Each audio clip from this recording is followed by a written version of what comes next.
Right, hey people, you've probably heard of UV, and I just figured that for my next project I'd use UV and show you how it compared to something like, regular virtual environments with VENV. And yeah, that's what we're going to do in this quick video. So the cool thing about UV is that it's written in Rust, so it's meant to be super quick. So to get started, what we're going to do is open up a prompt, and then literally all you have to do is do pip install UV. And this will be pretty quick because I've already got it installed. So we can see we've got this already. Nice. And then to create an environment, literally all you have to do is do the same thing you would do with VENV. So we're going to go UV and demo. Sorry, VENV demo. And we can see it's super, super, super quick, right? If I do Python VENV demo,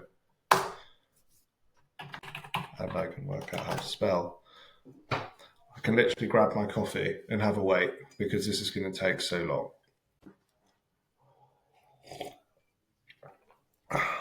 And I think this is the main reason everyone's kind of hypey about it, because while we wait for that to load, apart from that, you basically do exactly the same stuff. So yeah, this is still kind of going. It's super slow. So you don't install things with pip, but you can, or you can say UV add.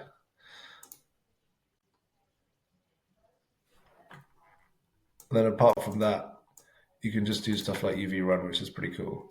So if I now go to the demo project, and then I go into scripts, you can activate this by doing that. And then, yeah, everything else is basically the same. And yeah, I think a helpful thing to do is UV pip list. Then it shows what you have. If you wanted to run UV add pandas, you could. Although I think that requires a toml, which you can see here. But if you wanted to add something like dbt, let's add dbt Postgres. Again, pretty quick. So if we go back to our regular virtual env and we do something like pip install dbt Postgres, it still doesn't take a long time, but it's a lot slower.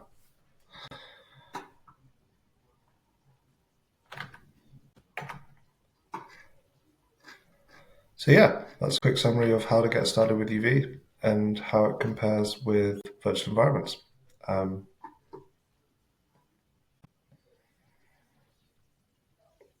Sorry, I'm just going to keep this video going because I can't believe this is still going. It's kind of crazy. One thing we should very quickly say is that it's meant to be super simple, so you can basically run UV and then a pip command, or there are specific UV commands. So you can say pip install, or you can just say UV init, UV add. So yeah, definitely recommend to check out UV because it's just a little bit quicker. So yeah, baby gains. All right, cheers.